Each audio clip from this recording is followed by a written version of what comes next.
야, 이걸 음식이라고 한 거야? 형님이 제가 4시간 동안 부친 전을 바닥에 쏟아버렸습니다. 뜨거운 기름이 바닥에 번졌어요. 손등에 튄 기름 화상이 욱신거렸습니다. 저는 부엌 바닥에 주저앉았어요. 다시 해. 새벽까지 제사상에 올릴 거잖아. 형님은 그 말만 남기고 거실로 돌아갔어요. 텔레비전 소리가 들렸습니다. 저는 쏟아진 전을 손으로 주워 담았어요. 손이 떨렸습니다. 눈물이 떨어져서 앞치마가 젖었어요. 그때였습니다. 부엌 문 앞에 어머님이 서 계셨어요. 얼마나 계셨는지 몰랐어요. 요즘 치매가 오신 어머님은 아무 말도 안 하셨습니다. 그냥 저를 바라보셨어요. 그런데 그 눈이요. 흐리멍덩한 눈이 아니었어요. 이 이야기는 3년 전 제가 이 집에 시집 오던 날로 거슬러 올라갑니다. 이야기 시작 전 구독과 좋아요 부탁드려요. 어디에서 듣고 계신지 댓글로 적어주시면 그쪽을 향해 복 받으시길 기도드리겠습니다. 저는 37에 재혼했어요. 첫 결혼은 3년 만에 끝났습니다. 남편이 다른 여자랑 나갔거든요. 위자료도 제대로 못 받고 원룸에서 혼자 살았어요. 식당에서 설거지하고 마트에서 물건 정리하고 할 수 있는 건 다 했습니다. 그렇게 5년을 보냈어요. 아들 시우를 혼자 키웠습니다.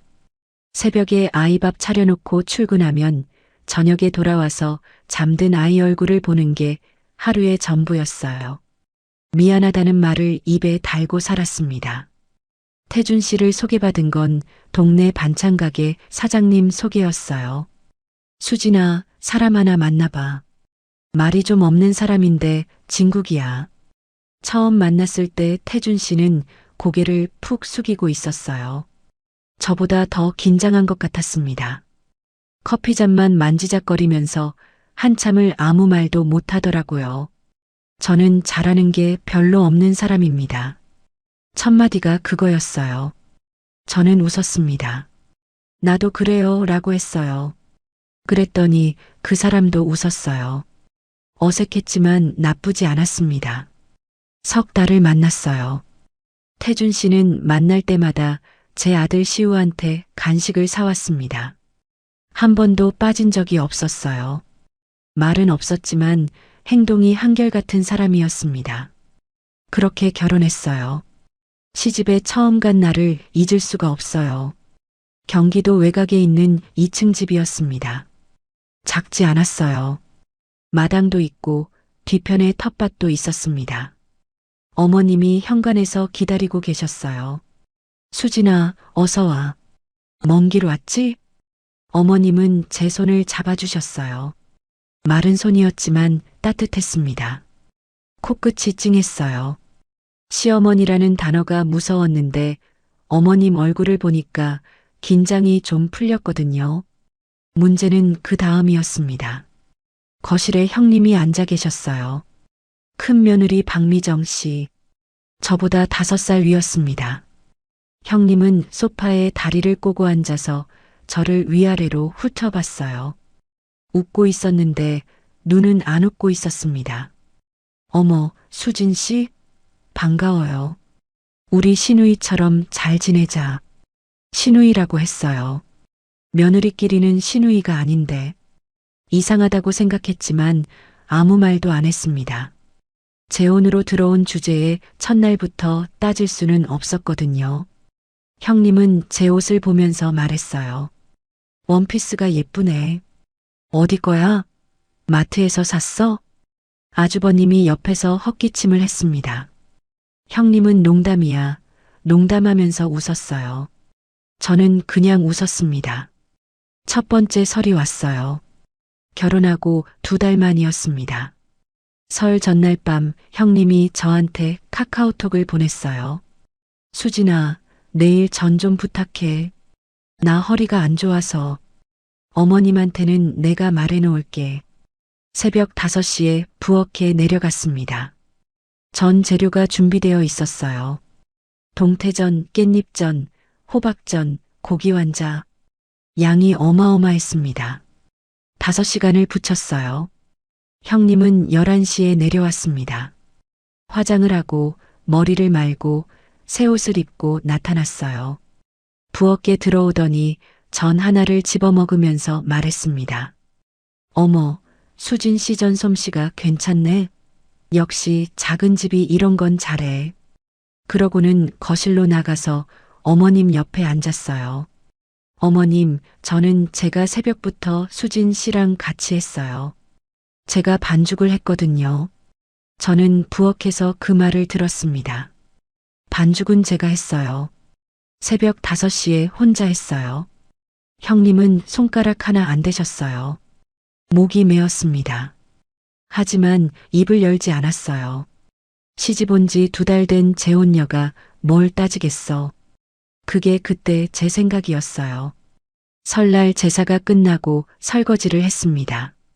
형님은 거실에서 하은이한테 세뱃돈을 세워주고 있었어요. 저는 부엌에서 그릇을 닦았습니다. 기름때가 잘 안 빠졌어요. 손이 불었습니다. 그때 어머님이 부엌에 들어오셨어요. 수진아. 네, 어머님. 힘들면 말해. 저는 고개를 저었어요. 괜찮아요, 어머님. 제가 해야죠. 어머님은 한참 동안 서 계셨어요. 아무 말 없이 제 등 뒤에서 저는 설거지를 계속했습니다. 돌아보지 못했어요. 돌아보면 울 것 같았거든요. 어머님이 돌아가시면서 작은 목소리로 말씀하셨습니다. 고생했어, 수진아. 그 한마디에 눈물이 쏟아질 뻔했어요. 간신히 참았습니다. 그때는 몰랐어요. 이게 시작이라는 걸. 그리고 어머님이 그때부터 전부 보고 계셨다는 것도. 결혼하고 1년이 지나니까 규칙이 생겼어요. 아니, 규칙이라기보다는 형님이 정한 순서였습니다. 명절 장보기는 제가 했어요. 제사 음식도 제가 만들었어요. 시어머니 병원 모시는 것도, 집안 대청소도, 김장도 전부 제 몫이었습니다. 형님은 한 번도 같이 한 적이 없었어요. 수진아, 나 허리가 또 아파서. 미안한데 이번에도 좀 부탁해. 처음에는 진짜 허리가 아픈 줄 알았어요. 그래서 제가 허리 파스도 사다 드렸습니다. 형님이 웃으면서 받아가셨어요. 고마워, 수진아 하면서요. 그런데 그 주말에 형님 인스타그램을 봤거든요. 백화점에서 쇼핑하고 친구들이랑 뷔페에서 밥 먹고 네일아트 받는 사진이 올라와 있었어요. 허리가 아파서 명절 준비를 못한다던 사람이요. 속이 뒤집어졌습니다. 하지만 아무 말도 안 했어요. 말하면 제가 쪼잔한 사람이 될 것 같았거든요. 어머님 병원은 한 달에 2번이었어요. 무릎이 안 좋으셨거든요. 관절염이 심해서 오래 걸으시면 다리가 부었습니다. 병원이 버스로 내 정거장이었는데 어머님은 계단을 못 내려가셨어요. 그래서 제가 업어드렸어요. 72세 시어머니를 등에 업고 버스 정류장까지 걸어갔습니다. 형님은 차가 있었어요. 아주버님 차로 출퇴근하셨거든요. 주말에는 형님이 그 차를 쓰셨어요. 한 번도 어머님 병원에 태워다 드린 적이 없었습니다. 수진아, 나 토요일에 하은이 학원 데려다 줘야 해서 어머님 병원 좀 부탁해. 매번 그랬어요. 하은이 학원은 차로 10분 거리였고 병원은 끝나면 1~2시간이 걸렸습니다. 그래도 저는 알겠다고 했어요. 어머님을 업어드릴 때마다 어머님이 말씀하셨습니다. 수진아, 미안해. 이 늙은이가 짐이지? 어머님, 무슨 말씀이세요? 가벼우세요. 가볍지 않았어요. 저도 허리가 아팠습니다. 하지만 그 말은 절대 안 했어요. 어머님한테 짐이라는 생각을 드리고 싶지 않았거든요. 그해 여름에 일이 하나 있었어요. 어머님이 갑자기 쓰러지셨습니다. 거실에서 텔레비전을 보시다가 그대로 옆으로 넘어가셨어요. 저는 부엌에 있다가 소리를 듣고 달려갔습니다. 어머님, 어머님, 의식은 있으셨는데 말을 못 하셨어요. 입이 한쪽으로 돌아가 있었습니다. 119에 전화했어요. 손이 너무 떨려서 번호를 3번이나 잘못 눌렀어요. 병원에서 경미한 뇌경색이라고 했습니다. 입원이 필요했어요. 형님한테 전화했어요. 형님, 어머님이 쓰러지셔서 지금 병원이에요. 전화기 너머로 한숨소리가 들렸습니다. 아이고 또, 수진아, 거기 좀 있어봐. 나 지금 약속이 있어서. 또라고 하셨어요. 또라고. 어머님이 쓰러지신 게 귀찮은 일이었나 봐요. 저는 전화를 끊고 병원 복도에 앉았습니다. 시우한테 전화해서 오늘 늦는다고 말하고 입원 수속을 하러 갔어요. 보증금이 필요했습니다. 아주버님한테 전화했어요. 형님이 안 받으시니까요. 아, 수진아. 미정이한테 들었어. 얼마 필요해? 보증금이 100만 원이요, 아주버님. 아, 지금 좀 빠듯한데. 미정이한테 얘기해 볼게. 그날 밤까지 연락이 없었습니다. 저는 제 적금을 깼어요. 3년 동안 모은 적금이었습니다. 매달 20만 원씩, 이자까지 합해서 780만 원이 들어 있었어요. 보증금 100만 원을 내고 나머지로 입원비를 댔습니다. 남편한테도 말하지 않았어요.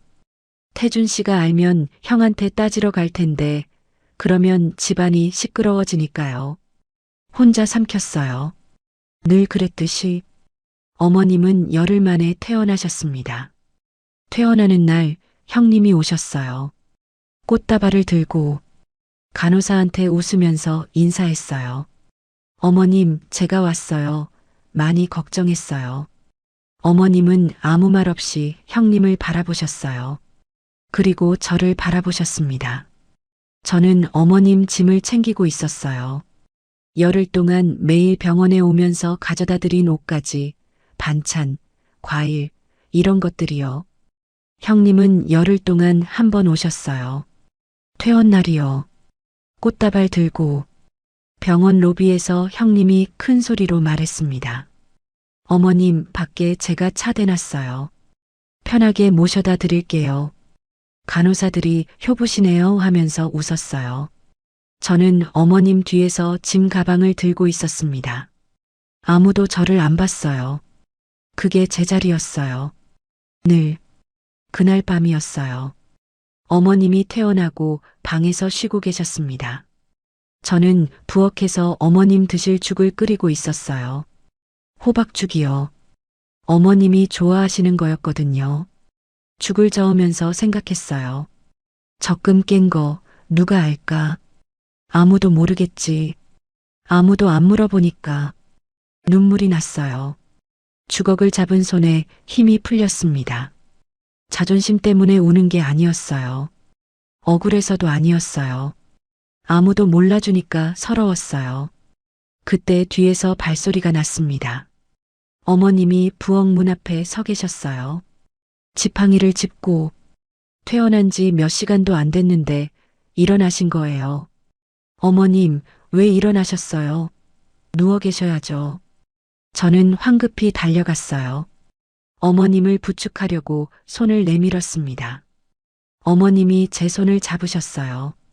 그리고 가만히 들여다보셨어요. 제 손을요. 설거지에 불고 기름 화상 자국이 있고 거칠어진 손이요. 어머님이 제 손을 두 손으로 감싸주셨습니다. 수진아. 네, 어머님. 병원비 내가 낸 거지? 심장이 멈추는 줄 알았어요. 어머님, 그게 간호사가 그러더라. 보호자분이 매일 오셨다고. 입원비도 그분이 내셨다고.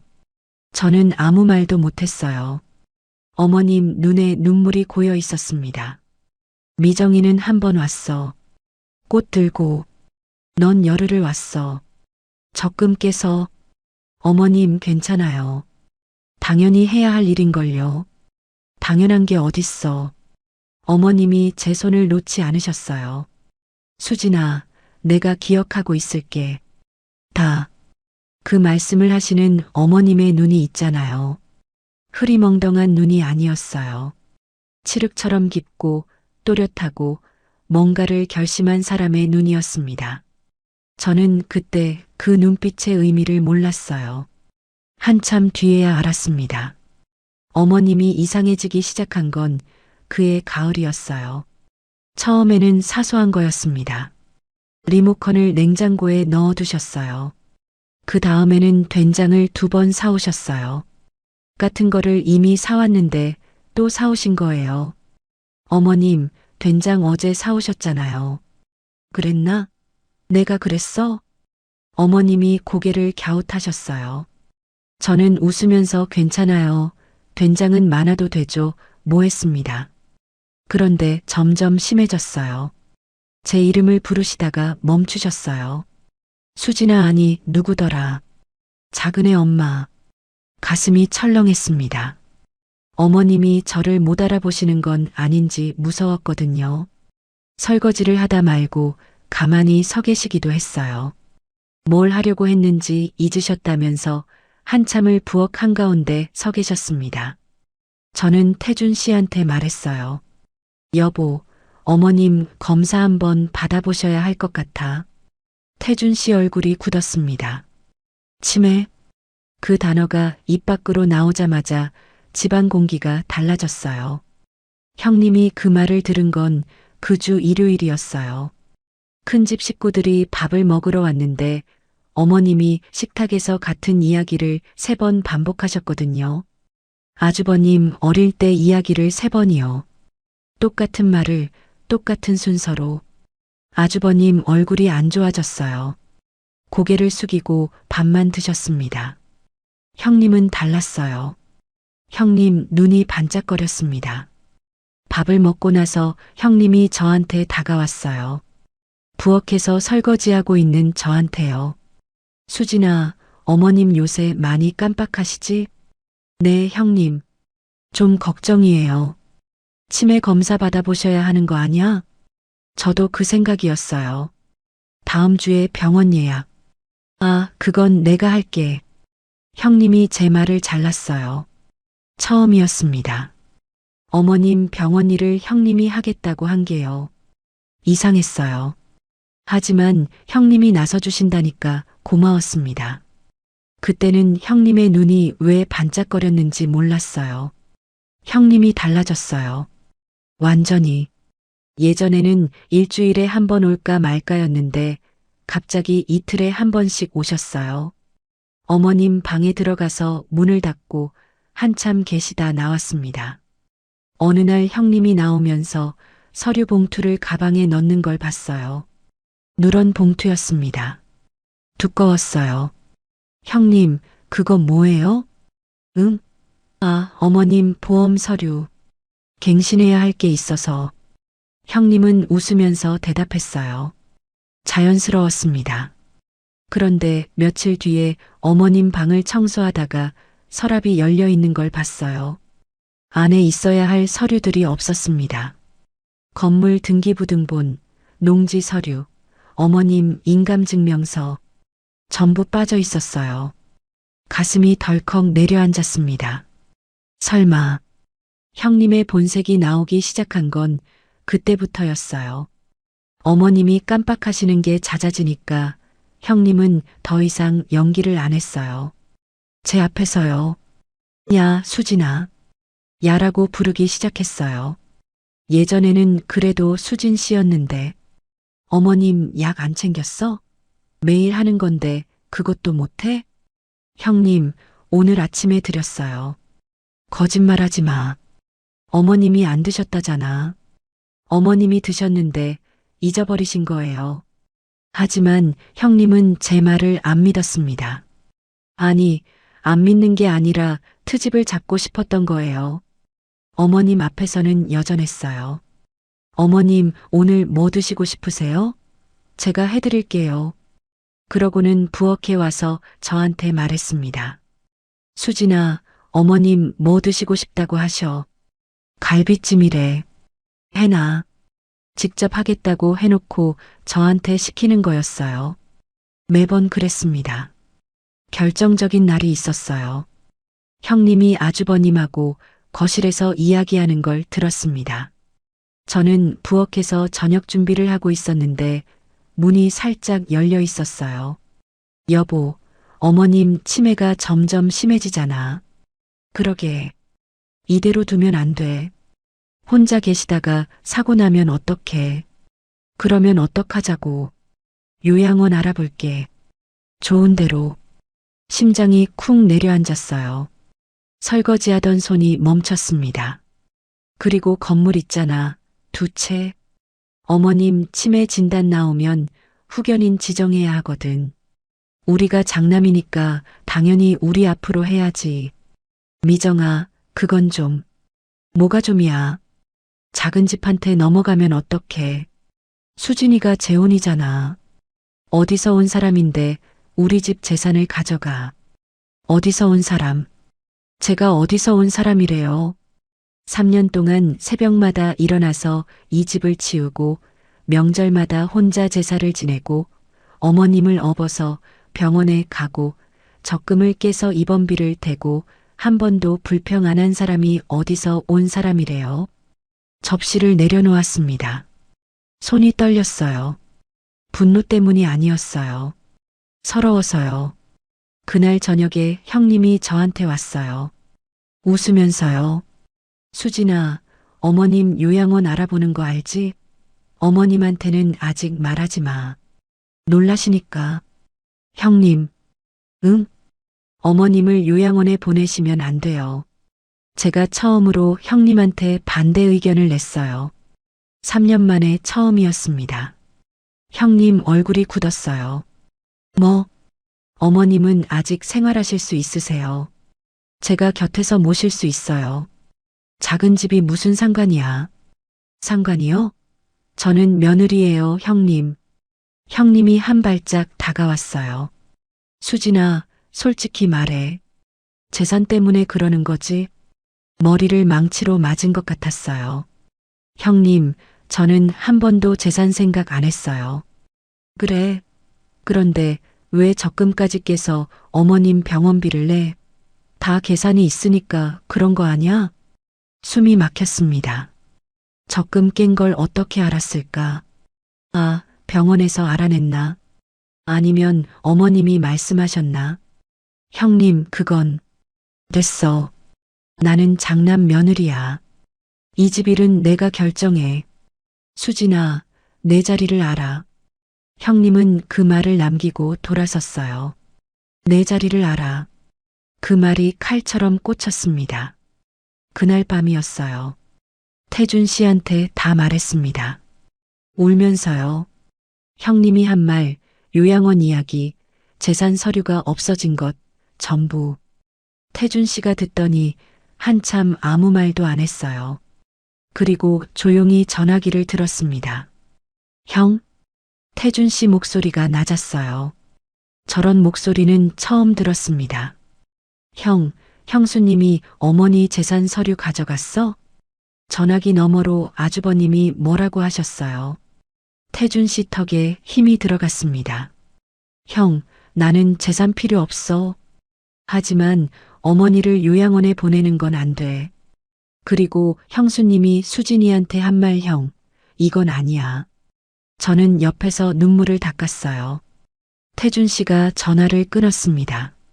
수진아, 응, 미안해.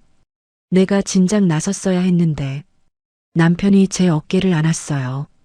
결혼하고 처음으로 이 사람이 제 편이라는 걸 느꼈습니다. 그런데 이상한 일이 있었어요. 그 며칠 뒤에 어머님 방에 들어갔는데 어머님이 창밖을 보고 계셨어요. 지팡이를 무릎 위에 올려놓고 의자에 앉아서 가만히요. 어머님, 저녁 드셔야죠. 어머님이 돌아보셨어요. 수진아, 넌 누구더라? 가슴이 찢어졌어요. 어머님, 저예요. 수진이요. 작은애 엄마. 작은애 엄마? 아, 그래, 그래. 수진이. 어머님이 고개를 끄덕이셨어요. 그런데 표정이 없으셨어요. 텅 빈 것 같은 눈이었습니다. 저는 저녁상을 차려드리고 방을 나왔어요. 문을 닫으면서 눈물이 나왔습니다. 어머님이 저를 못 알아보 3년 동안 매일 곁에 있었는데 그게 왜 이렇게 아픈지 몰랐어요. 시어머니잖아요. 피 한 방울 안 섞인 남이잖아요. 그런데 어머님이 저를 잊어버리시는 게 세상이 무너지는 것 같았어요. 복도에서 소리 없이 울었습니다. 그런데요. 이건 한참 뒤에 안 건데요. 제가 문을 닫고 나간 뒤에 어머님이 하신 일이 있었어요. 어머님은 의자에서 일어나셨대요. 지팡이도 안 짚고 서랍에서 작은 수첩을 꺼내셨대요. 빼곡하게 뭔가가 적혀 있는 수첩이요. 날짜, 시간, 형님이 한 말, 형님이 가져간 서류 목록, 형님이 저한테 한 말. 전부 적혀 있었대요. 그리고 수첩을 도로 넣고 다시 의자에 앉아서 다시 멍한 표정을 지으셨대요. 어머님은 단 하루도 잊은 적이 없었어요. 한 글자도. 추석이 다가왔어요. 저는 열흘 전부터 준비를 시작했습니다. 장을 봤어요. 시장에서 동태, 깻잎, 호박, 고사리, 도라지, 소고기, 갈비. 두 팔에 들 수 있는 만큼 들고 버스를 3번 갈아탔어요. 형님한테 카톡을 보냈습니다. 형님, 이번 추석장 제가 봤는데 제사 음식 분담 좀 할까요? 익십이었어요. 2시간 뒤에 답이 왔습니다. 수진아 키읔키읔 네가 다 하면 되지 나 허리 또 삐끗했어 유유. 웃음이 나왔어요. 진짜 웃긴 게 아니라 이제 더 이상 기대할 게 없다는 걸 알았으니까. 알겠습니다. 하고 답을 보냈어요. 추석 전날이었습니다. 새벽 4시에 일어났어요. 부엌에 내려가서 불을 켰습니다. 도마 위에 재료를 올리고 반죽을 만들고 기름을 두르고 동태전부터 시작했어요. 5시간을 붙였습니다. 동태전, 깻잎전, 호박전, 고기완자, 두부전. 쟁반 4개에 가득 쌓았어요. 기름이 팔뚝까지 튀었습니다. 손등에는 이미 화상 자국이 2개 있었어요. 밴드를 붙이고 계속했습니다. 9시쯤 나물을 무쳤어요. 고사리, 도라지, 시금치, 콩나물, 미나리. 5가지를 혼자 했습니다. 등이 뻣뻣했어요. 허리를 피려고 하면 통증이 왔습니다. 11시에 갈비찜을 올렸어요. 오후 2시에 형님이 오셨습니다. 어머 수진아, 벌써 이렇게 많이 했어? 형님은 부엌에 들어오자마자 핸드폰을 꺼냈어요. 음식 사진을 찍었습니다. 인스타그램에 올리려는 거였어요. 우리 집 명절 준비 중 정성 가득. 우리 집이래요. 우리가 누구래요? 전 한마디 안 했어요. 할 말이 너무 많으면 오히려 아무 말도 안 나오더라고요. 문제는 저녁에 터졌습니다. 형님이 부엌에 들어오더니 쟁반 위에 전을 하나 집어먹었어요. 그리고 얼굴을 찌푸렸습니다. 수진아, 이거 왜 이래? 네. 기름이 너무 많잖아. 전이 눅눅해. 저는 전을 봤어요. 괜찮았습니다. 바삭하게 잘 부쳐졌어요. 5시간 동안 온도 맞춰가면서 부친 거였거든요. 형님, 괜찮은 것 같은데. 말이 끝나기 전이었어요. 형님이 쟁반을 들어 올렸습니다. 그리고 바닥에 쏟아버렸어요. 쨍. 금속 쟁반이 바닥에 부딪히는 소리가 났어요. 전이 사방으로 흩어졌습니다. 기름이 바닥에 번졌어요. 뜨거운 기름 몇 방울이 제 손등에 튀었습니다. 화상이었어요. 아까 밴드를 붙인 자리 바로 옆에 피부가 벌겋게 부풀어 올랐습니다. 야, 이거 전이야 걸레야? 형님이 저를 내려다봤어요. 저는 바닥에 주저앉아 있었습니다. 언제 주저앉았는지 몰랐어요. 다리에 힘이 풀린 거였습니다. 쏟아진 전을 봤어요. 5시간이었어요. 새벽 4시부터 부친 전이었어요.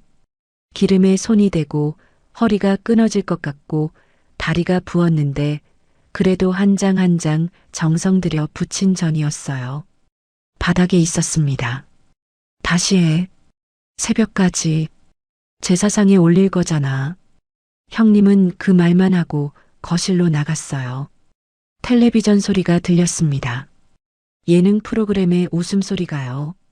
저는 바닥에 앉아서 전을 주워 담았어요. 손으로요. 뜨거웠어요. 기름이 묻었어요. 화상 위에 기름이 닿으니까 통증이 왔습니다. 하지만 멈출 수가 없었어요. 내일 제사상에 올릴 전이 없으니까 눈물이 떨어졌어요. 소리 없이 울었습니다. 형님한테 들리면 안 되니까. 울면 또 잔소리를 들을 테니까. 앞치마가 눈물로 젖었어요. 왜 나는 이러고 살까? 그 생각이 머리를 가득 채웠어요. 왜 매번 참기만 하지? 왜 한마디도 못하지? 왜 바닥에 앉아서 전을 줍고 있지? 분노가 아니었어요. 분노보다 더 무서운 감정이었어요. 체념이었습니다. 이게 내 인생이구나. 그 생각이 드는 순간 정말 무서웠어요. 그때 부엌 문 앞에서 인기척이 났어요. 올려다봤습니다. 어머님이 서 계셨어요. 요즘 치매가 오신 어머님이 밤에 돌아다니시는 건 처음이 아니었어요. 가끔 화장실 가시려다 거실까지 나오시는 경우가 있었거든요. 어머님은 아무 말도 안 하셨어요. 그냥 서 계셨어요. 문 앞에서 저를 내려다보고 저는 얼른 눈물을 닦았어요. 어머님, 왜 안 주무세요? 들어가세요. 어머님이 움직이지 않으셨어요. 저는 일어나서 어머님을 부축해 방으로 모셔다 드렸습니다. 이불을 덮어드리고 물 한 잔 드리고 주무세요. 어머님 하고 나왔어요. 문을 닫으면서 어머님 얼굴을 마지막으로 봤어요. 그 눈이요. 흐리멍덩한 눈이 아니었어요. 그때는 또 그렇게 지나갔어요. 너무 지쳐서 눈빛을 곱씹을 여유가 없었거든요. 다시 부엌으로 돌아와서 전을 부쳤습니다. 새벽 2시까지 부쳤어요. 동태전, 깻잎전, 호박전, 고기완자. 처음부터 다시요. 손이 떨렸어요. 화상 위에 또 기름이 튀었습니다. 이번에는 소리가 나왔어요. 작게 으하는 소리가요. 참았어요. 새벽 3시에 마지막 전을 쟁반에 올렸습니다. 부엌을 정리하고 손을 씻었어요. 찬물에 손을 담그니까 화상 부위가 쏘았습니다. 손등이 벌겋게 부풀어 있었어요. 물집이 2개 잡혀 있었습니다. 그때 뒤에서 발소리가 났어요. 태준 씨였습니다. 잠이 깬 모양이었어요. 눈이 부은 채로 부엌에 들어왔습니다. 수진아, 아직도 안 잤어? 몇 시야지? 말이 멈췄어요. 태준 씨 눈이 제 손에 멈춰 있었어요. 화상 자국이 3개, 물집이 2개, 손등이 전부 빨갛게 부어 있었습니다. 이게 뭐야? 괜찮아. 기름 좀 튀었어. 이게 기름 좀 튄 거야? 손이 왜 이래? 태준 씨가 제 손을 잡았어요. 조심스럽게 화상 부위를 건드리지 않으려고 손끝만 잡았습니다. 저는 괜찮다고 했어요. 늘 그랬듯이. 형수님이 한 거지? 대답을 못했어요. 고개를 숙였습니다. 태준 씨가 한참 아무 말도 안 했어요. 그리고 제 앞에 쪼그리고 앉았습니다. 바닥에요. 부엌 바닥에 무릎을 꿇고 앉아서 제 손을 2손으로 감쌌어요. 미안해. 태준 씨 목소리가 떨렸어요. 내가 비겁했어. 형수님한테 한마디 못하고, 형한테도 눈치만 보고, 당신이 이렇게 되도록. 저는 울었어요. 참을 수가 없었어요. 3년 동안 쌓인 게 전부 터졌습니다. 소리내서 울었어요. 부엌에서 새벽 3시에 태준 씨가 저를 안았어요. 이제 안 참아도 돼. 내가 막을게. 그 말이 진짜인지 아닌지 몰랐어요. 하지만 그 순간만큼은 누군가가 제 편이라는 게 느껴졌어요. 오랜만에 숨을 깊이 쉴 수 있었습니다. 며칠 뒤에 형님한테서 카톡이 왔어요. 수진아, 어머님 칠순잔치 내가 준비할게. 너네는 안 와도 돼. 어머님이 요즘 사람 많으면 혼란스러워 하시잖아. 안 와도 돼. 시어머니 칠순잔치에 작은아들 가족이 안 와도 되래요. 태준 씨한테 보여줬어요. 태준 씨 얼굴이 굳었습니다. 형수님이 우리를 빼려는 거야. 그런 것 같아. 왜? 아마 어머님 앞에서 뭔가 하려는 거겠지. 우리 없는 데서 재산 이야기겠죠. 후견인 이야기겠죠. 우리가 없는 자리에서 어머님한테 서류에 도장을 받으려는 거겠죠. 태준 씨가 전화기를 들었어요. 형? 태준아. 칠순잔치 가요. 우리도. 아, 그게 미정이 말로는. 형? 어머니 칠순인데 작은아들이 안 가면 어머니가 뭐라고 생각하시겠어. 전화 너머로 아주버님이 잠시 침묵했어요. 알겠다. 오너라. 태준 씨가 전화를 끊고 저를 봤어요. 수진아, 간다. 응. 무슨 일이 있어도 간다. 그날 밤이었어요. 이건 나중에 안 건데요. 제가 전을 다시 붙이고 있던 그 밤에 어머님이 방에 들어가신 뒤에 하신 일이 있었어요. 어머님은 이불 속에서 전화기를 꺼내셨대요. 오래된 폴더폰이었어요. 번호를 누르셨대요. 외우고 계신 번호를. 여보세요, 박 변호사님. 아, 복순 여사님. 이 밤에 무슨 일이세요? 유 원장 그대로 진행해 주세요. 네. 칠순잔치 때 합니다. 여사님, 정말 그러실 겁니까? 오늘 확인했어요. 더 기다릴 것도 없어요. 어머님 목소리가 흔들리지 않았대요. 그리고 정신감정서 준비됐지요? 네, 여사님. 주치의 소견서랑 같이 공증 완료했습니다. 고마워요. 어머님이 전화를 끊으셨대요. 그리고 천장을 바라보며 말씀하셨대요. 아무도 없는 방에서 혼자서 수진아, 조금만 더 참아. 이 어미가 다 갚아줄게. 저는 그때 부엌에서 울고 있었어요. 태준 씨 품에서요. 어머님이 그 말을 하고 계신 줄 몰랐어요. 한참 뒤에야 알았습니다. 그 밤 어머님도 우셨대요. 칠순잔치는 동네 한식당을 빌려서 했어요. 형님이 준비했다고 했지만 실제로는 아주버님 카드로 결제하고 식당 사장님한테 전화 한 통 한 게 전부였어요. 상차림, 꽃 장식, 현수막, 전부 식당에서 해준 거였습니다. 그래도 형님은 입구에 서서 하객들을 맞았어요. 단정한 베이지색 투피스를 입고 머리를 세로 하고 목에 진주 목걸이까지 걸고 마치 자기 잔치인 것처럼. 어머, 어서 오세요. 어머님 칠순이에요. 제가 준비했어요. 저는 뒤쪽에 있었어요. 태준 씨가 어머님 휠체어를 밀고 있었고 저는 어머님 무릎 위에 담요를 올려드리고 있었습니다. 시우가 옆에서 할머니 손을 잡고 있었어요. 형님이 저희를 보더니 살짝 인상을 찌푸렸어요. 왔구나 하는 표정이었습니다. 어머, 수진 씨 왔어? 어머님 잘 모시고 있지? 존댓말로 돌아왔어요. 사람들 앞이니까. 네, 형님. 저는 고개를 숙였습니다. 오늘만 참자. 어머님 잔치니까. 식당 안에는 사람이 꽤 많았어요. 동네 어르신들, 아주버님 회사 사람들, 형님 친구들. 테이블이 7개였습니다. 어머님은 상석에 앉으셨어요. 휠체어에서 자리로 옮겨드렸습니다. 어머님은 조용하셨어요. 눈이 반쯤 감겨 있었고 고개가 살짝 기울어져 있었어요. 요즘 자주 그러셨거든요. 치매가 깊어지면서 반응이 느려지셨어요. 적어도 모두가 그렇게 생각했어요. 형님이 마이크를 잡았습니다. 안녕하세요. 큰며느리 박미정입니다. 오늘 저희 시어머님 칠순을 맞아 이렇게 자리를 마련했습니다. 형님 목소리가 식당 안에 울렸어요. 자신감 넘치는 목소리였습니다. 시어머님은 평생 가족을 위해 헌신하신 분이에요.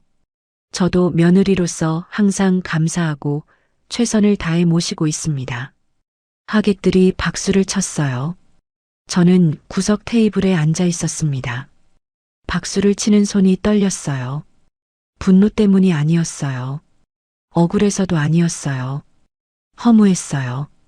3년 동안 새벽마다 일어나서 전을 부치고 어머님을 업어서 병원에 가고 적금을 깨서 입원비를 대고 명절마다 혼자 제사를 지낸 사람은 저인데 지금 저기 서서 박수를 받는 사람은 형님이었어요. 형님의 인사가 끝나고 건배가 있었어요. 음식이 나왔습니다. 사람들이 먹고 마시고 웃었어요. 그때 형님이 자리에서 일어나더니 아주버님 옆으로 갔어요. 뭔가를 속삭였습니다. 아주버님이 고개를 끄덕였어요. 형님이 다시 마이크를 잡았습니다. 잠깐 한 말씀 더 드릴게요. 식당이 조용해졌어요. 시어머님이 요즘 건강이 많이 안 좋으세요. 그래서 저희 큰아들 내외가 앞으로 어머님을 더 가까이에서 모시려고 합니다. 더 가까이에서 모신다. 그게 무슨 뜻인지 저는 알았어요. 재산 관리를 자기네가 하겠다는 거였어요. 후견인 지정의 첫 단계였습니다. 혹시 어머님 재산 관련해서도 저희가 그때였어요. 됐다. 목소리가 들렸어요. 낮고 또렷하고 단단한 목소리가 어머님이었어요. 식당 안이 조용해졌어요. 숟가락 내려놓는 소리까지 들렸습니다. 어머님이 자리에서 일어나고 계셨어요. 태준 씨가 황급히 부축하려 했지만 어머님이 손으로 막으셨어요. 혼자 일어나셨습니다. 지팡이도 안 짚고 등이 꼿꼿했어요. 어머님 앉아 계세요. 제가 형님이 달려가려는데 어머님이 말씀하셨어요. 거기서 형님이 멈췄어요. 어머님 목소리에 칼날이 있었거든요. 저는 숨을 멈추었어요. 어머님 눈을 봤습니다. 맑았어요. 안개가 거친 것처럼 맑았어요. 흐리멍덩하지 않았어요. 혼란스럽지 않았어요. 제가 지난 몇 달 동안 봤던 그 텅 빈 눈이 아니었어요. 세상에서 가장 또렷한 눈이었습니다. 어머님? 형님도 봤나 봐요. 형님 얼굴에서 웃음이 사라졌어요. 어머님이 천천히 형님 쪽으로 걸어가셨어요. 한 걸음 한 걸음. 지팡이 없이 72세의 걸음이 아니었어요. 단단하고 무겁고 결의의 찬걸음이었습니다. 형님 앞에 서셨어요. 미정아. 네, 어머님. 형님이 웃었어요. 반사적으로. 사람들 앞에서는 늘 웃으니까. 내가 치매인 줄 알았지? 식당 안에 공기가 얼어붙었어요. 네. 깜빡깜빡하는 거, 이름 헷갈리는 거, 같은 말 반복하는 거. 다 연기야. 형님 얼굴이 하얘졌어요. 립스틱 바른 입술이 벌어졌습니다. 어머님 무슨 말씀을. 내가 정신이 멀쩡하면 내가 꼬리를 감추니까. 흐리멍덩해야 내 본색이 나오니까. 그래서 연기한 거야. 어머님 목소리가 흔들리지 않았어요. 한 글자 한 글자가 모처럼 박혔습니다. 하객들이 술렁거렸어요. 수군거리는 소리가 파도처럼 퍼졌습니다. 어머님, 사람들 앞에서 이러시면 사람들 앞이라서 하는 거야. 어머님이 형님을 똑바로 바라보셨어요. 내가 한 짓을 다 들어야 하니까. 어머님이 주머니에서 작은 녹음기를 꺼내셨어요. 오래된 거였어요. 카세트 녹음기처럼 생긴 디지털 녹음기였습니다. 어머님이 식탁 위에 올려놓으셨어요. 재생 버튼을 누르셨습니다. 형님 목소리가 흘러나왔어요. 여보, 어머님 치매가 점점 심해지잖아. 요양원 알아볼게. 좋은 대로. 그리고 건물 있잖아. 2채. 우리가 장남이니까 당연히 우리 앞으로 해야지. 식당이 쥐 죽은 듯 조용해졌어요. 녹음은 계속됐습니다. 작은 집한테 넘어가면 어떡해. 수진이가 재혼이잖아. 어디서 온 사람인데 우리 집 재산을 가져가. 형님 얼굴이 파랗게 질렸어요. 어머님, 그건 그냥. 어머님이 손을 드셨어요. 형님 말이 멈췄습니다. 녹음이 또 나왔어요. 야, 수진아. 내 자리를 알아. 그 말이 스피커를 통해 식당 안에 울려 퍼졌어요. 하객들 얼굴이 굳었습니다. 몇몇 어르신들이 고개를 저었어요. 저는 의자에 앉아 있었어요. 다리에 힘이 없었습니다. 심장이 쿵쿵거렸어요. 이게 현실인지 꿈인지 모르겠었어요. 어머님이 녹음기를 끄셨어요. 그리고 가방에서 사진 한 장을 꺼내셨습니다. 이건 올해 추석 전날 새벽이야. 사진이었어요. 어두운 부엌에서 누군가 전을 붙이고 있는 사진이었습니다. 저였어요. 새벽 4시에 혼자 부엌에서 전을 붙이고 있는 제 뒷모습이었어요. 새벽 4시에 일어나서 5시간 동안 전을 붙인 사람이야. 어머님이 사진을 들어 올리셨어요. 하객들이 보도록. 그리고 이건 또 한 장을 꺼내셨어요. 같은 날 낮 2시야. 형님이었어요. 소파에 누워서 핸드폰을 보고 있는 형님 사진이었습니다. 전을 붙인 사람은 수진이야. 인스타그램에 우리 집 명절 준비라고 올린 사람은 미정이고 웅성거림이 커졌어요. 누군가 세상에 하는 소리가 들렸어요. 그리고 이건 어머님이 3번째 사진을 꺼내셨어요. 바닥에 쏟아진 전 사진이었습니다. 수진이가 5시간 동안 붙인 전을 미정이가 바닥에 쏟아버렸어. 전이야 걸레야 하면서 형님이 뒤로 물러섰어요. 테이블에 등이 부딪혔습니다. 손이 떨리고 있었어요. 어머님, 그건 제가 그런 게 아니라. 아니, 그럼 이것도 들어봐. 어머님이 녹음기를 다시 누르셨어요. 형님 목소리가 나왔습니다. 야, 이거 전이야 걸레야? 다시 해. 새벽까지. 형님 입이 벌어졌어요. 아무 말도 안 나오는 게 보였습니다. 식당이 난리가 났어요. 하객들이 웅성거리고 몇몇 어르신들이 형님을 쳐다보면서 혀를 찼습니다. 아주버님이 자리에서 일어났어요. 얼굴이 새하였습니다. 미정아, 이게 사실이야? 형님이 아주버님을 봤어요. 여보, 이건 오해야. 어머님이 치매라서 기억이. 치매가 아니래잖아. 아주버님 목소리가 갈라졌어요. 저는 그때 처음으로 아주버님이 화난 걸 봤습니다. 미정아, 재산 서류 가져간 것도 사실이야?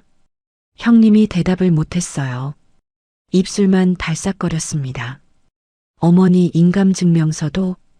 그건 보관하려고. 보관? 보관을 내 가방에 넣어서 해? 아주버님이 형님에게 한 걸음 다가갔어요. 형님이 한 걸음 물러섰습니다. 나도 알고 있었어. 아주버님이 고개를 숙였어요. 알면서 모른 척했어. 미정이가 시키는 대로 하면 조용히 넘어가니까. 내가 비겁했어. 아주버님이 어머님 앞으로 걸어갔어요. 그리고 무릎을 꿇었습니다. 식당 한복판에서요. 하객들이 보는 앞에서 어머니 죄송합니다. 아주버님 이마가 바닥에 닿았어요. 아들이 못났습니다. 어머님이 아주버님을 내려다보셨어요. 한참 동안 입술이 떨리셨어요. 하지만 말씀하지 않으셨습니다. 형님이 뒤로 물러서다가 의자에 부딪혀 넘어졌어요. 바닥에 주저앉았습니다. 눈물이 흘러내렸어요. 어머님, 제가 잘못했어요. 한 번만 봐주세요. 어머님이 형님을 바라보셨어요. 미정아. 네, 어머님. 내가 눈물을 흘리는 건 처음 보네. 형님이 멈칫했어요. 수진이는 3년 동안 매일 울었어. 부엌에서, 복도에서, 새벽에 한 번도 소리 안 내고 어머님이 저를 보셨어요. 저는 자리에 앉아 있었어요. 움직일 수가 없었어요. 눈물이 쏟아지고 있었는데 닦을 생각도 못했어요. 어머님이 저한테 걸어오셨어요. 사람들 사이를 지나서 천천히 한 걸음 한 걸음 제 앞에 서셨어요. 수진아, 어머님, 목소리가 안 나왔어요. 겨우 짜낸 한마디였습니다. 어머님이 제 양보를 두 손으로 감싸주셨어요. 마른 손이었어요. 주름진 손이었어요. 하지만 세상에서 가장 따뜻한 손이었어요. 고마웠어. 어머님 눈에서 눈물이 흘렀어요. 내가 다 보고 있었어. 새벽에 전 부치는 거, 나를 업고 병원 가는 거, 적금 깨서 입원비 내는 거, 명절마다 혼자 제사 지내는 거, 다. 어머님, 한 번도 못 알아본 척한 적 없어. 하루도. 저는 울었어요. 소리내서 울었어요. 참을 수가 없었어요. 3년이었어요. 3년 동안 아무도 몰라줬어요. 아무도 안 봐줬어요. 혼자 삼키고, 혼자 참고, 혼자 울었어요. 그런데 어머님은 보고 계셨어요. 처음부터 단 하루도 빠짐없이 어머님이 저를 안아주셨어요. 식당 한복판에서, 하객들이 보는 앞에서 72세 시어머니가 40세 며느리를 안았어요. 이제 안 울어도 돼. 그 한마디에 3년이 무너졌어요. 댐이 터진 것처럼 쏟아졌어요. 어머님 어깨에 얼굴을 묻고 울었어요. 태준 씨가 옆에서 눈물을 닦고 있었어요. 시우가 엄마 하면서 제 팔을 잡았어요. 하객 어르신 한 분이 눈물을 닦으면서 말했어요. 저런 게 진짜 효부지. 꽃다발 들고 다니는 게 효부가 아니라. 어머님이 저를 놓고 다시 자리로 돌아가셨어요. 그리고 가방에서 서류를 꺼내셨습니다. 하얀 봉투였어요. 유언장이야. 식당이 다시 조용해졌어요. 박 변호사님, 식당 구석에서 양복을 입은 남자가 일어났어요. 저는 몰랐는데 어머님이 변호사를 미리 초대해 두신 거였어요. 변호사가 앞으로 나왔습니다. 김복순 여사님의 유언장은 6개월 전에 공증 완료되었습니다. 정신감정서와 주치의 소견서도 함께 첨부되어 있습니다. 형님이 벌떡 일어났어요. 정신감정서요? 치매 환자가 쓴 유언장은 무효예요. 변호사가 차분하게 대답했어요. 정신감정서 결과 김복순 여사님은 인지 능력에 아무런 문제가 없으십니다. 치매 진단 사실이 없습니다. 형님 다리가 풀리는 게 보였어요. 어머님이 말씀하셨어요. 건물 두 채 중 하나와 농지 전부는 작은 며느리 이수진이에게 간다. 식당이 웅성거렸어요. 나머지 건물 한 채는 큰아들 태호에게 준다. 미정이 이름은 없어. 형님이 바닥에 주저앉았어요. 완전히 일어설 힘도 없는 것 같았어요. 어머님 제발. 미정아. 어머님이 형님을 내려다보셨어요. 내가 가져간 서류들, 등기부등본, 인감증명서 다 소용없어. 이미 새로 발급받아서 공증 끝났으니까. 형님이 고개를 떨궜어요. 어깨가 떨리고 있었어요. 어머님이 마지막으로 말씀하셨어요. 나는 며느리 둘 다 봤어. 3년 동안 누가 진짜 내 가족인지 눈이 흐려도 보여.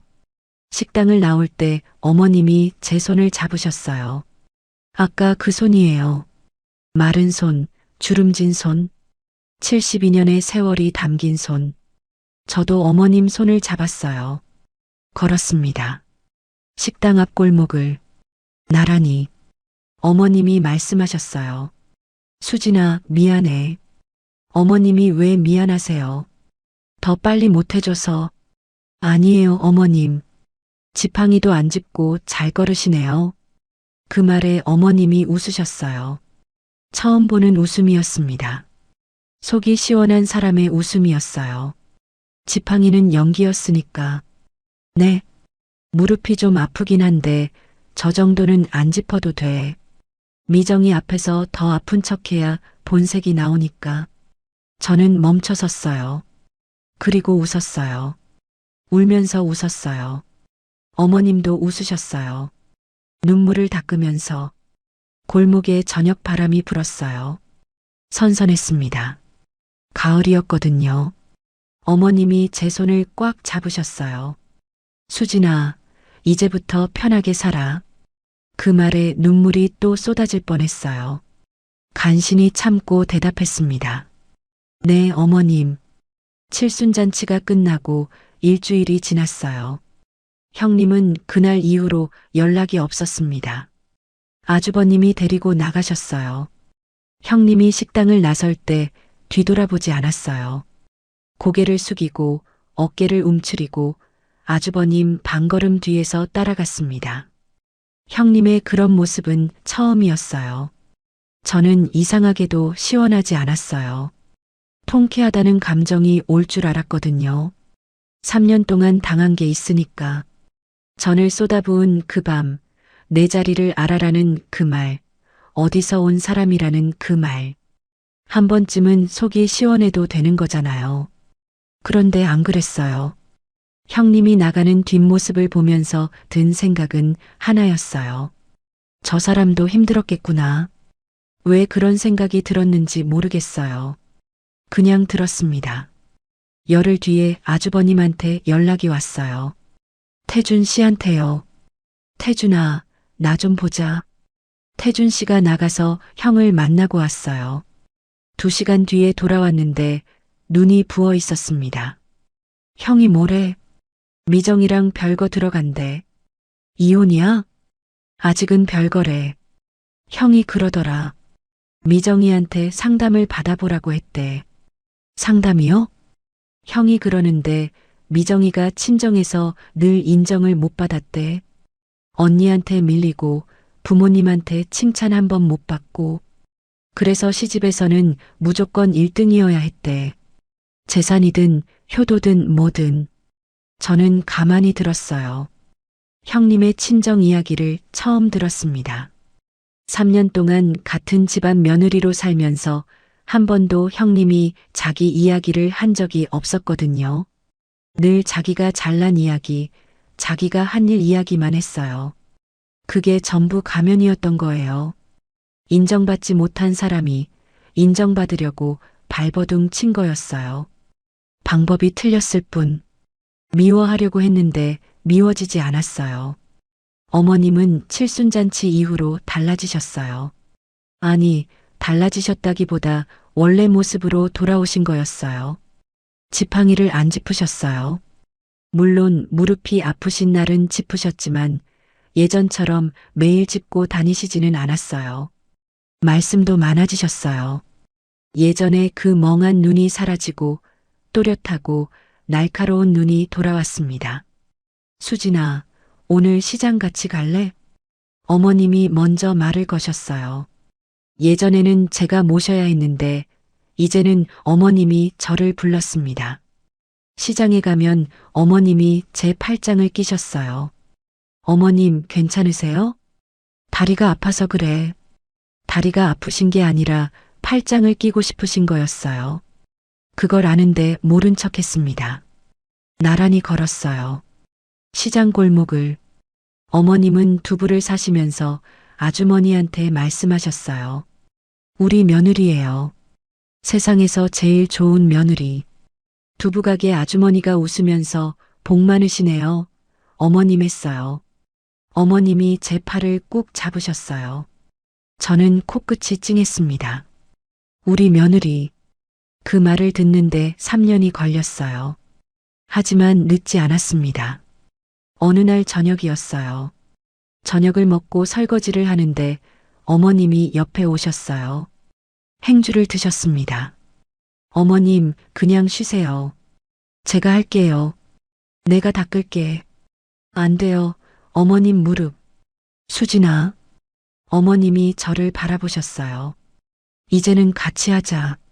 그 한마디에 눈물이 핑 돌았어요. 3년 동안 혼자 했어요. 설거지도, 제사도, 청소도, 병원도. 전부 혼자. 누가 옆에서 같이 하자고 한 적이 한 번도 없었어요. 네, 어머님. 나란히 섰습니다. 싱크대 앞에 제가 씻고 어머님이 닦았어요. 두 사람이 하니까 금방 끝났어요. 그릇을 다 닦고 나서 어머님이 제 어깨에 손을 올리셨어요. 수진아. 네. 너 진짜 우리 딸이다. 저는 고개를 숙였어요. 눈물이 뚝뚝 떨어졌습니다. 싱크대 위로. 어머님, 저 진짜 딸처럼 생각해 주시는 거예요?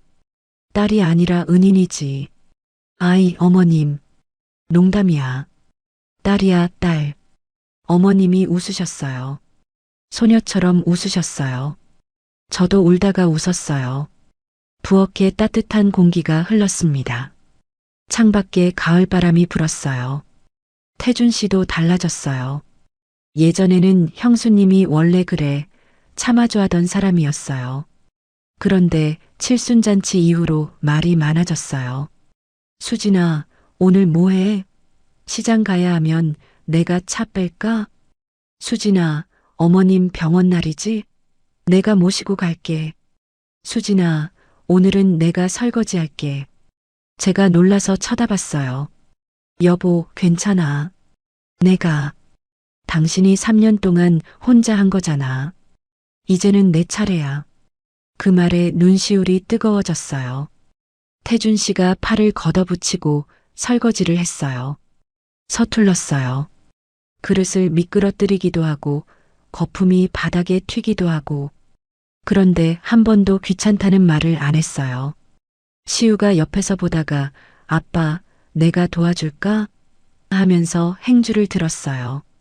세 사람이 부엌에 서 있었어요. 남편, 아들, 그리고 저. 그 풍경이 눈물 나게 예뻤어요. 반년이 지났어요. 어느 날 아주버님이 찾아오셨어요. 혼자 현관에서 신발을 벗으면서 한참 서 계셨어요. 들어오지를 못하시는 거였어요. 태준 씨가 나가서 형, 들어와 했습니다. 아주버님이 거실에 앉으셨어요. 어머님이 맞은편에 앉으셨습니다. 한참 동안 아무 말도 없었어요. 어머니, 그래. 미정이가 상담받기 시작했습니다. 그래. 네. 주 2회씩 다니고 있어요. 형편없는 남편이었지만 그래도 미정이가 달라지려고 하고 있어요. 어머님이 차를 한 모금 드셨어요. 태호야. 네. 미정이가 달라지면 그때 다시 오너라. 네. 내가 용서 못하는 건 미정이가 수진이한테 한 짓이야. 그걸 미정이가 수진이한테 직접 사과하면 그때 생각해 볼게. 아주버님이 고개를 숙였어요. 감사합니다, 어머니. 어머님이 아주버님 앞에 과일을 밀어주셨어요. 밥은 먹었냐?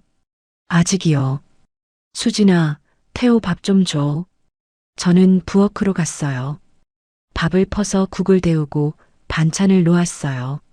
아주버님이 밥을 드셨어요. 고개를 숙이고 눈물을 참으면서 밥을 다 드시고 일어서면서 저한테 말씀하셨어요. 수진아, 네, 아주버님. 정말 미안했다. 괜찮아요, 아주버님. 괜찮지 않지. 알아. 나도 공범이었으니까. 아주버님이 현관에서 신발을 신으셨어요. 돌아서면서 한 번 더 고개를 숙이셨습니다. 문이 닫혔어요. 어머님이 창밖을 보면서 말씀하셨어요. 태호가 밥을 먹더라. 잘 먹더라. 네, 어머님. 그래도 내 아들이니까. 어머님 눈이 촉촉했어요. 미워도 아들이었어요. 어머님한테는. 어머님 73세 생신이었어요. 칠순잔치 같은 큰 자리가 아니었어요. 우리 집 식탁이었습니다. 제가 미역국을 끓였어요. 어머님이 좋아하시는 소고기 미역국이요. 새벽에 일어나서 끓인 게 아니라 아침 8시에 일어나서 천천히 끓였어요. 태준 씨가 소고기를 미리 사다 놨거든요. 시우가 케이크를 샀어요. 자기 용돈으로. 작은 케이크였는데 위에 할머니 생신 축하해요라고 적혀 있었어요. 식탁에 넷이 앉았어요. 어머님, 태준 씨, 시우, 그리고 저. 생신 축하드려요, 어머님. 어머님이 미역국을 한 숟가락 드셨어요. 맛있다. 진짜요? 내 평생에 이렇게 따뜻한 생일은 처음이야. 어머님이 웃으셨어요. 주름이 접히면서 눈이 초승달이 됐어요.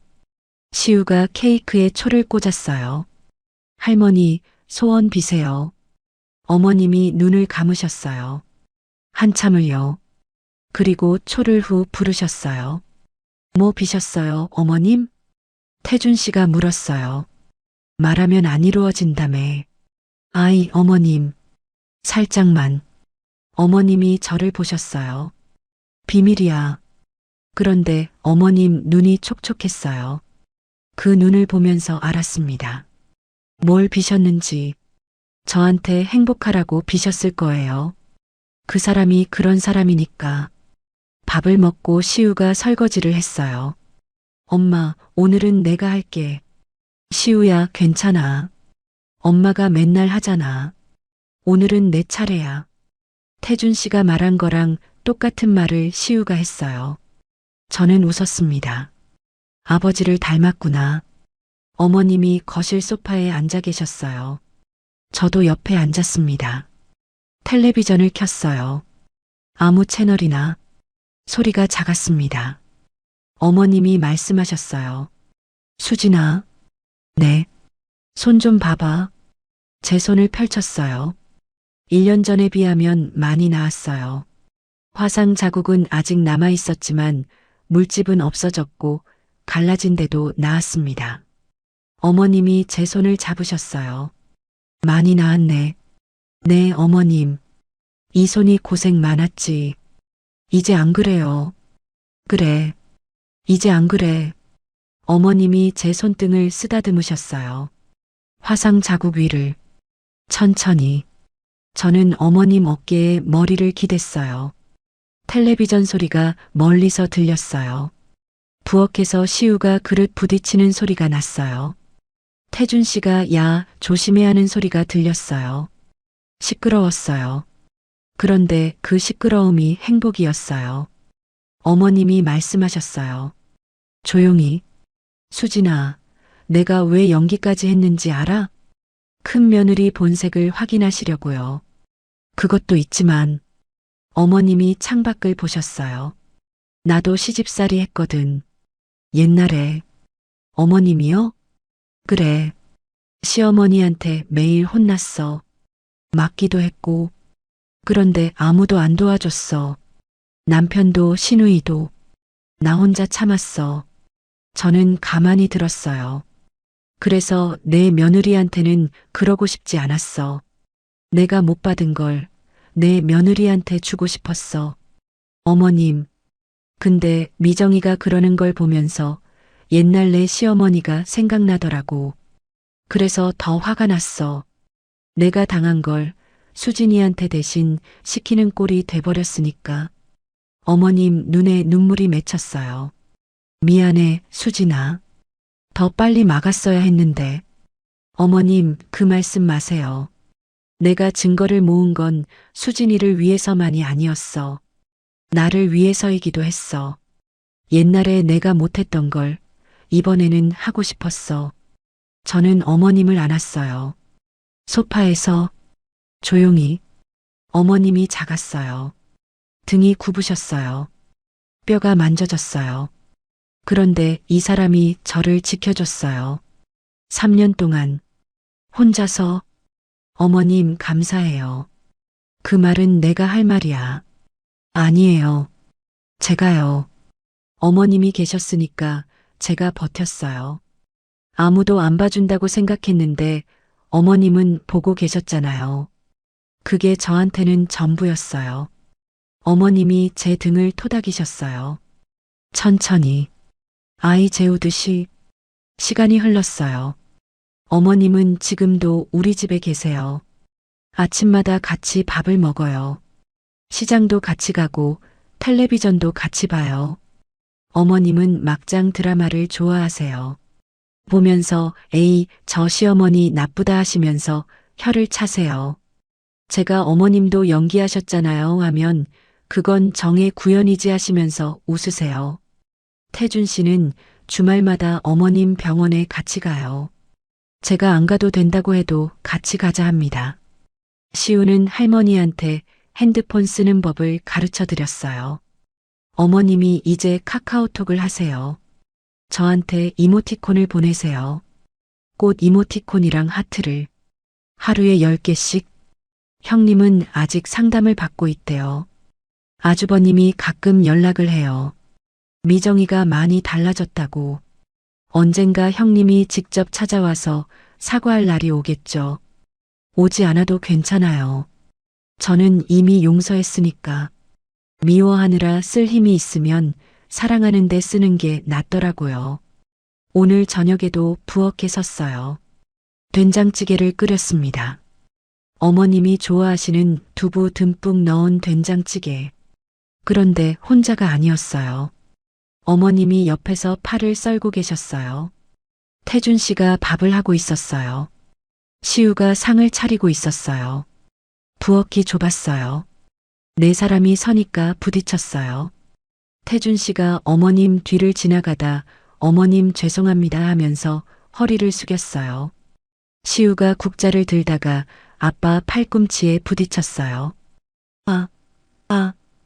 동시에 소리를 질렀어요. 어머님이 웃으셨어요. 저도 웃었어요. 시끄럽고 좁고 부딪히고 그게 가족이었어요. 제가 3년 동안 꿈꿨던 게 이거였어요. 화려한 것도 아니고 대단한 것도 아니고 같이 부엌에 서는 거, 같이 밥을 짓는 거, 같이 웃는 거, 그거면 됐어요. 진짜 효도는 말이 아니라 손이었어요. 소리 없이 챙기는 그 손, 새벽에 전을 부치는 손, 시어머니를 업는 손, 적금 통장을 꺼내는 손, 그 손을 어머님은 처음부터 보고 계셨습니다. 사람은 결국 진심을 알아봅니다. 늦을 수는 있어도 모르고 지나치지는 않더라고요. 여러분도 행복하세요. 감사합니다.